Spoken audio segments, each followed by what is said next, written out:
ಇವತ್ತಿನ ವಿಡಿಯೋದಾಗ ನಾವು ಮಾತಾಡನ್ರಿ ಶ್ವಾಸಾಮೃತಂ calf syrup ಬಗ್ಗೆ. ಇಲ್ಲ ಇದಕ್ಕೆ ಶ್ವಾಸಾಮೃತಂ ಲಿಕ್ವಿಡ್ ಕೂಡ ಅನ್ಬೋದು.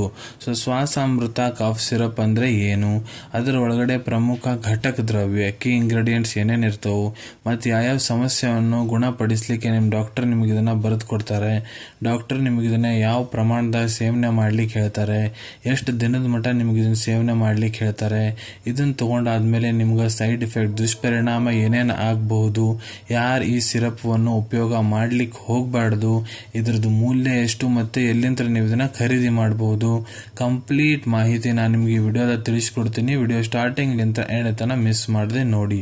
ನಮಸ್ಕಾರ ಸ್ನೇಹಿತರೆ, ನೀವು ನೋಡ್ತಾ ಇದ್ರೆ YouTube channel Venkatesh H Poojar, ಮತ್ತೆ ನಾನು ಡಾಕ್ಟರ್ ವೆಂಕಟೇಶ್ ಎಚ್ ಪೂಜಾರ್. ಬನ್ನಿ ಇವತ್ತಿನ ಚರ್ಚೆಯನ್ನು ಶುರು ಮಾಡೋಣ. ಶ್ವಾಸಾಮೃತಂ ನೋಡ್ರಿ, ಇದು ಒಂದು classical Ayurvedic medicine. Classical Ayurvedic medicine ಅಂದ್ರೆ ನೋಡ್ರಿ, ಯಾವ ಮೆಡಿಸಿನ್ಸ್ ಬಗ್ಗೆ ನಮ್ಮ ಸಂಹಿತ ಆಗಿರ್ಬೋದು, ಗ್ರಂಥ ಆಗಿರ್ಬೋದು, ಆಯುರ್ವೇದಿಕ್ ಟೆಕ್ಸ್ಟ್ ಬುಕ್ಸ್ ಆಗಿರ್ಬೋದು, ಅದ್ರ ಒಳಗಡೆ ಉಲ್ಲೇಖ ಸಿಗ್ತೈತ್ರಿ.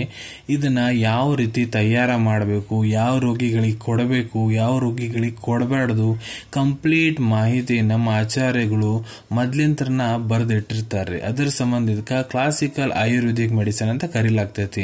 ಮತ್ತೆ ಶ್ವಾಸಾಮೃತಂನ ಎಲ್ಲಿ ಉಪಯೋಗ ಮಾಡ್ತಾರಂದ್ರೆ, ನಿಮ್ಗ ನೋಡ್ರಿ ಶ್ವಾಸಕೋಶ ಸಂಬಂಧಿತ ಯಾವುದೇ ತರದ ರೋಗ ಆಗಿರ್ಬೋದು, ಯಾವುದೇ ತರದ ಪ್ರಾಬ್ಲಮ್ ಆಗಿರ್ಬೋದು, ಅದನ್ನ ಗುಣಪಡಿಸ್ಲಿಕ್ಕೆ ನಿಮ್ ಡಾಕ್ಟರ್ ನಿಮ್ಗೆ ಇದನ್ನ ಬರೆದು ಕೊಡ್ತಾರೆ. ಈಗ ಇದ್ರದ್ದು ಘಟಕ ದ್ರವ್ಯ ಕೀ ಇಂಗ್ರೀಡಿಯೆಂಟ್ಸ್ ಬಗ್ಗೆ ಮಾತಾಡ್ಬೇಕಂದ್ರ ನೋಡ್ರಿ, ಶ್ವಾಸಾಮೃತ ಏನಿದೆ ಅದು ಪ್ರತಿ ml ಒಳಗ ಏನೇನ್ ಇಂಗ್ರೀಡಿಯೆಂಟ್ಸ್ ಇದೆ ಅಂತ ನಾನು ನಿಮ್ಗೆ ಹೇಳ್ಬಿಡ್ತೀನಿ ನೋಡ್ರಿ.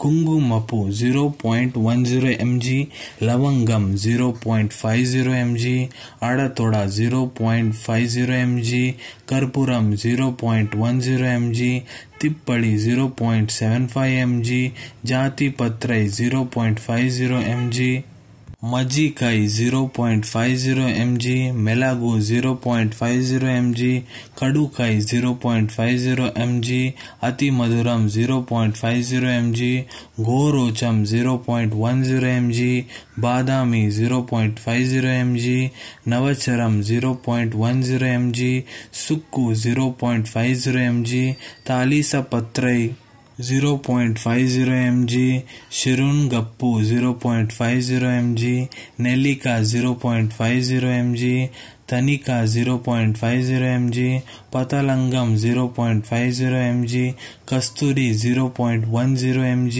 ಮತ್ತೆ ಶುಗರ್ ಅಂದ್ರೆ ಸಕ್ಕರೆ ಎಷ್ಟು ಪ್ರಮಾಣದ ಬೇಕು ಅಷ್ಟು ಹಾಕಿರ್ತಾರ್ರಿ. ಈಗ ಇದ್ರದ್ದು ಇಂಡಿಕೇಶನ್ಸ್ ಬಗ್ಗೆ ಹೇಳ್ಕೊಡ್ತೀನಿ, ಯಾವ್ಯಾವ ಕಂಡೀಷನ್ ನಿಮ್ ಡಾಕ್ಟರ್ ನಿಮ್ಗೆ ಇದನ್ನ ಬರೆದು ಕೊಡ್ತಾರಂತ. ಒಂದೇದ್ ನೋಡ್ರಿ, ನಿಮ್ಗೇನ್ರ ಬ್ರಾಂಕೈಟಿಸ್ ಸಮಸ್ಯೆ ಇತ್ತಂದ್ರ, ಬ್ರಾಂಕೈಟಿಸ್ ಅಂದ್ರ ನಿಮ್ದು ಎದಿ ಒಳಗಡೆ ಟ್ಯೂಬ್ಸ್ ಇರ್ತಾವ್ರಿ, ಟ್ಯೂಬ್ಸ್ನಾಗ ಬಾವು ಬಂತಂದ್ರ ನಿಮ್ಗ ಉಸಿರಾಡಕ ಕಷ್ಟ ಆಗ್ತೈತಿ, ಆ ಸಮಸ್ಯೆಕ ಬ್ರಾಂಕೈಟಿಸ್ ಅಂತಾರ್ರಿ. ಸೊ ನಿಮ್ಗ ಅಕ್ಯೂಟ್ ಬ್ರಾಂಕೈಟಿಸ್ ಅಂದ್ರ ಬ್ರಾಂಕೈಟಿಸ್ ಸಮಸ್ಯೆ ಆಗಿ 4-5 ದಿನ ಆಗಾಕ್ ಕುಂತೈತಪ್ಪ, ಅದಕ್ಕೆ ಅಕ್ಯೂಟ್ ಅಂತಾರ. ಕ್ರಾನಿಕ್ ಬ್ರಾಂಕೈಟಿಸ್ ಅಂದ್ರ ನಿಮ್ಗೆ ಬಹಳ ವರ್ಷಾಂಗಟ್ಲಿ ಈ ಸಮಸ್ಯೆ ಐತಿ, ಪದೇ ಪದೇ ಆಗ್ತಾ ಇದೆ ಅಂದ್ರ, ಸೊ 2 ಕೇಸ್ವನ್ನು ಗುಣಪಡಿಸ್ಲಿಕ್ಕೆ ಇದನ್ನ ನಿಮ್ ಡಾಕ್ಟರ್ ಬರೆದು ಕೊಟ್ಟಿರ್ತಾರೆ. ಎರಡನೇದ್ದು ನಿಮ್ಗೆ ಏನೋ ಅಲರ್ಜಿ ಸಮಸ್ಯೆ ಇತ್ತಂದ್ರ, ಇಲ್ಲ ಇಸ್ನೋಫಿಲಿಯಾ ಸಮಸ್ಯೆ ಇತ್ತಂದ್ರ, ಇಲ್ಲ ನಿಮ್ಗ ಸೀನು ಬಹಳ ಬರ್ತೈತಪ್ಪ ಅಂದ್ರ, ಇಲ್ಲ ನೀವು ಆಸ್ತಮ್ಯಾಟಿಕ್ ಪೇಷಂಟ್ ಅದ್ರಿ, ನಿಮ್ಗ ವೀಸಿಂಗ್ ಸಮಸ್ಯೆ ಇತ್ತಂದ್ರ, ನೋಡ್ರಿ ಆಸ್ತಮ್ಯಾಟಿಕ್ ಪೇಷಂಟ್ ಗೆ ಏನಾಗುತ್ತೆ, ಉಸಿರಾಡಕ ಬಹಳ ಕಷ್ಟ ಆಗ್ತಿರ್ತೈತ್ರಿ. ಅವ್ರು ಎದಾಗಿಂತ ಯಾವಾಗ್ಲೂ ಈ ರೀತಿದು ಸೌಂಡ್ ಬರ್ತಿರ್ತೈತೆ, ಅದ್ ನೀವು ಹೊರಗಡೆ ನಿಂತರು ಕೂಡ ಕೇಳಬಹುದು, ಆ ತರ ಸೌಂಡ್ ಬರ್ತಿರ್ತೈತೆ. ಅದನ್ನ ಕಡಿಮೆ ಮಾಡ್ಲಿಕ್ಕೆ ಕೆಲಸ ಮಾಡ್ತೈತಿ. ಇಲ್ಲ ನಿಮ್ಗ ನೆಗಡಿ ಆಗೈತಂದ್ರ, ನಿಮ್ಗೆ ಉಸಿರಾಡಕ್ ಕಷ್ಟ ಆಗಾಕ್ ಕುಂತೈತಂದ್ರ, ನಿಮ್ ಮೂಗು ಹರಿಯಾಕ್ ಕುಂತೈತಂದ್ರ, ಮೂಗು ನೀರ್ ಬರಾಕ್ ಕುಂತೈತಂದ್ರ, ಇಲ್ಲ ನಿಮ್ಗ ಕೆಮ್ಮಿನ ಸಮಸ್ಯೆ ಐತಿ, ಕೆಮ್ಮು ನೋಡ್ರಿ ಅಕ್ಯೂಟ್ ಆಗಿ ಕೆಮ್ಮು ಆಗಿರ್ಬೋದು, ಅಂದ್ರ ಈಗ 4-5 ದಿನ ಇಲ್ಲ 10 ದಿನ ಸಮಸ್ಯೆ ಆಗಿರ್ಬೋದು, ಇಲ್ಲ ನಿಮ್ಗೆ ವರ್ಷಾಂಗಟ್ಲಿ ಕೆಮ್ಮಿನ ಸಮಸ್ಯೆ ಐತಂದ್ರ, ಅಂತ ಕೆಮ್ಮಿನ ಸಮಸ್ಯೆಯನ್ನು ಗುಣಪಡಿಸ್ಲಿಕ್ಕೆ ಕೂಡ ಇದನ್ನ ನಿಮ್ ಡಾಕ್ಟರ್ ಬರೆದು ಕೊಡ್ತಾರೆ. ಇಲ್ಲ ನಿಮ್ಗ ಶ್ವಾಸಕೋಶ ಸಂಬಂಧಿತ ಬೇರೆ ಯಾವ್ದರ ರೋಗ ಆಗಿರ್ಬೋದು, ಕೆಲವೊಂದಿಷ್ಟು ನಾನು ನಿಮ್ಗೆ ಇಲ್ಲಿ ಹೇಳ್ಬಿಡ್ತೀನಿ ಯಾವಪ್ಪ ಅಂದ್ರ, ಆಸ್ತಮಾ ಆಗಿರ್ಬೋದು, ಕ್ರಾನಿಕ್ ಆಬ್ಸ್ಟ್ರಕ್ಟಿವ್ ಪಲ್ಮನರಿ ಡಿಸಾರ್ಡರ್ ಆಗಿರ್ಬೋದು, ಅಪ್ಪರ್ ರೆಸ್ಪಿರೇಟರಿ ಟ್ರ್ಯಾಕ್ಟ್ ಇನ್ಫೆಕ್ಷನ್ ಆಗಿರ್ಬೋದು, ಲೋವರ್ ರೆಸ್ಪಿರೇಟರಿ ಟ್ರ್ಯಾಕ್ಟ್ ಇನ್ಫೆಕ್ಷನ್ ಆಗಿರ್ಬೋದು, ಇದೇ ತರ ಹಲವಾರು ಶ್ವಾಸಕೋಶ ಸಂಬಂಧಿತ ರೋಗ ಇರ್ತಾವ್ರಿ. ಅದನ್ನೆಲ್ಲ ಗುಣಪಡಿಸ್ಲಿಕ್ಕೆ ಈ ಸಿರಪ್ ಅನ್ನು ನಿಮ್ ಡಾಕ್ಟರ್ ನಿಮ್ಗೆ ಬರೆದು ಕೊಡ್ತಾರ್ರಿ. ಈಗ ಇದ್ರದ್ದು ಡೋಸೇಜ್ ಬಗ್ಗೆ ನಾನು ನಿಮ್ಗೆ ಹೇಳ್ಕೊಡ್ತೀನಿ ರೀ. ಮೊದ್ಲು ನಾನು ನಿಮ್ಗೆ ಅಡಲ್ಟ್ ಡೋಸೇಜ್ ಬಗ್ಗೆ ಹೇಳ್ಕೊಡ್ತೀನಿ. ಅಂದ್ರೆ ಯಾರು ವಯಸ್ಸು 18ಕ್ಕಿಂತ ಮೇಲಿದೆ, ಅವ್ರು ಪುರುಷರಾಗಿರ್ಬೋದು ಮಹಿಳೆಯರಾಗಿರ್ಬೋದು, ಅವ್ರು ನೋಡ್ರಿ ಈ ಸಿರಪ್ ಅನ್ನು 15 ml ಸಿರಪ್ ತಗೊಂಡು ಅದನ್ನ ಉಗುರು ಬೆಚ್ಚ ನೀರು 1 ಗ್ಲಾಸ್ ನೀರ್ ಜೊತೆಗೆ ಮಿಕ್ಸ್ ಮಾಡಿಕೊಂಡು ಬೆಳಿಗ್ಗೆ 1 ಹೊತ್ತು, ಮಧ್ಯಾಹ್ನ 1 ಹೊತ್ತು, ರಾತ್ರಿ 1 ಹೊತ್ತು 15 ml ಬೆಳಿಗ್ಗೆ, 15 ml ಮಧ್ಯಾಹ್ನ, 15 ml ರಾತ್ರಿ ಊಟ ಆದ ನಂತರ ಸೇವನೆ ಮಾಡಬಹುದು. ಈಗ ಮಕ್ಕಳು ನೋಡ್ರಿ ಯಾರು ವಯಸ್ಸು 6ಲಿಂದ 12 ವರ್ಷ ಮಟ್ಟ ಇದೆ ಅವ್ರು ಇದನ್ನ 10 ml ಬೆಳಿಗ್ಗೆ, 10 ml ಮಧ್ಯಾಹ್ನ, 10 ml ರಾತ್ರಿ ತಗೋಬಹುದು. ಈ 10 ml ಏನಿದೆ ನೋಡ್ರಿ ಇದನ್ನ 1 ಗ್ಲಾಸ್ ಉಗುರು ಬೆಚ್ಚ ನೀರ್ ಜೊತೆ ಮಿಕ್ಸ್ ಮಾಡೇ ಕೊಡ್ಬೇಕು.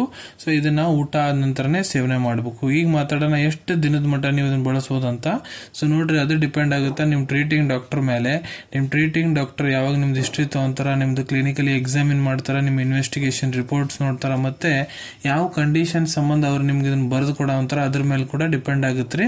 ಸೊ ಅದಕ್ಕೆ ನಿಮ್ ಟ್ರೀಟಿಂಗ್ ಡಾಕ್ಟರ್ ನಿಮ್ಗೆ ಎಷ್ಟು ದಿನ ಇದನ್ನ ಸೇವನೆ ಮಾಡ್ಲಿಕ್ಕೆ ಹೇಳ ಅಂತಾರೆ ಅಷ್ಟು ದಿನ ನೀವು ಇದನ್ನ ಉಪಯೋಗ ಮಾಡಬಹುದು. ಈಗ ಇದ್ರ ಬಗ್ಗೆ ಸೈಡ್ ಇಫೆಕ್ಟ್ ಬಗ್ಗೆ ನಾನು ನಿಮ್ಗೆ ಹೇಳ್ಕೊಡ್ತೀನಿ. ಇದ್ರಲ್ಲಿ ನೋಡ್ರಿ ಯಾವುದೇ ರೀತಿ ಸೈಡ್ ಇಫೆಕ್ಟ್ ಆಗಂಗಿಲ್ಲ, ಅದಕ್ಕೆ ನೋ ಸೈಡ್ ಇಫೆಕ್ಟ್. ಈಗ ಇದ್ರ ಕಾಂಟ್ರಾ ಇಂಡಿಕೇಶನ್ಸ್ ಬಗ್ಗೆ ಮಾತಾಡೋದ್ರೆ ಯಾರು ಇದನ್ನ ಸೇವನೆ ಮಾಡ್ಲಿಕ್ಕೆ ಹೋಗ್ಬಾರ್ದು ಅಂತ. ಸೊ ನೋಡ್ರಿ ಆ ರೀತಿ ಏನಿಲ್ಲ, ಎಲ್ಲರೂ ಇದನ್ನ ಸೇವನೆ ಮಾಡಬಹುದು. ಅದಕ್ಕೆ ಇದಕ್ಕೆ ನೋ ಕಾಂಟ್ರಾ ಇಂಡಿಕೇಶನ್.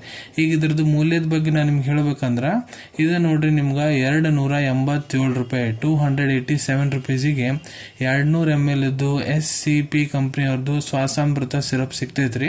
ನಾನು ನಿಮ್ಗೆ ಮೊದ್ಲು ಹೇಳ್ದಂಗ ಇದು ಒಂದು ಕ್ಲಾಸಿಕಲ್ ಆಯುರ್ವೇದಿಕ್ ಮೆಡಿಸಿನ್ ರೀ.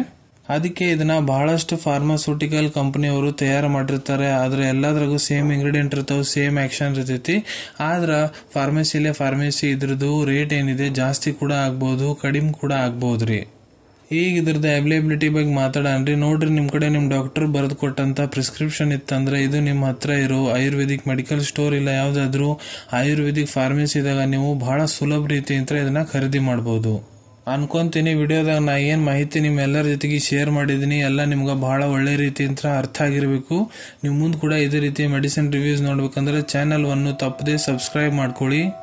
ಅಲ್ಲಿ ಬಾಜುವಲ್ಲಿ ಕೆಂಪನ್ ಬಟನ್ ಕಾಣುವಂತದ್ ನೋಡ್ರಿ, ಅದನ್ನ ಪ್ರೆಸ್ ಮಾಡಿಬಿಡ್ರಿ. ಅದನ್ನ ಪ್ರೆಸ್ ಮಾಡಿದ್ರೆ ನಾ ಮುಂದೆ ಹಾಕೋ ಎಲ್ಲಾ ವಿಡಿಯೋ ನಿಮ್ಗೆ ಬೇಗ ತಲುಪ್ತಾವು. ಈ ವಿಡಿಯೋ ನಿಮ್ಗೆ ಇಷ್ಟ ಆಗೈತೆ ಅಂದ್ರೆ ಲೈಕ್ ಬಟನ್ ನ ಪ್ರೆಸ್ ಮಾಡಿ, ಮತ್ತೆ ಈ ವಿಡಿಯೋ ಆದಷ್ಟು ನಿಮ್ ಸ್ನೇಹಿತರ ಜೊತೆಗೆ ಶೇರ್ ಮಾಡಿ. ಇಲ್ಲ ಯಾರಿಗೆ ಈ ವಿಡಿಯೋ ಅವಶ್ಯಕತೆ ಇದೆ ಅವ್ರ ಜೊತೆಗೆ ನೀವು ಇದನ್ನ ಶೇರ್ ಮಾಡಬಹುದು. ವಿಡಿಯೋ ನೋಡಾದ ನಂತರ ಕೂಡ ನಿಮ್ಮ ಮನಸ್ಸಿನಾಗ ಏನಾರ ಡೌಟ್ ಇದ್ರೆ ನಮ್ಮ ಕಮೆಂಟ್ ಸೆಕ್ಷನ್ ಅಲ್ಲಿ ಕಮೆಂಟ್ ಮಾಡಿ, ನಾ ಅದಕ್ಕೆ ಉತ್ತರ ಕೊಡ್ಲಿಕ್ಕೆ ಪ್ರಯತ್ನ ಮಾಡ್ತೀನಿ. ನಾ ಪ್ರತಿಯೊಂದು ವಿಡಿಯೋದಲ್ಲಿ ಹೇಳ್ದಂಗ ಯಾವ್ದು ಮೆಡಿಸಿನ್ಸ್ ಡಾಕ್ಟರ್ ಕನ್ಸಲ್ಟೇಷನ್ ಇರ್ಲಾರ್ದು ತಗೊಳಕ್ ಹೋಗ್ಬೇಡ್ರಿ. ಮೆಡಿಸಿನ್ಸ್ ಯಾವಾಗ್ಲೂ ಡಾಕ್ಟರ್ ಸೂಪರ್ವಿಷನ್ ನಾಗ ತಗೋಬೇಕು. ಈ ವಿಡಿಯೋ ಇನ್ಫಾರ್ಮೇಶನ್ಗೋಸ್ಕರ ಮಾಡಿದೀನಿ. ಸಿಗೋಣ ತಮ್ಮೆಲ್ಲರಿಗೂ ಮತ್ತೊಂದು ವಿಡಿಯೋ ಅಲ್ಲಿ ಒಂದು ಹೊಸ ವಿಷಯ ಜೊತೆಗೆ. Till then take care. ಧನ್ಯವಾದಗಳು.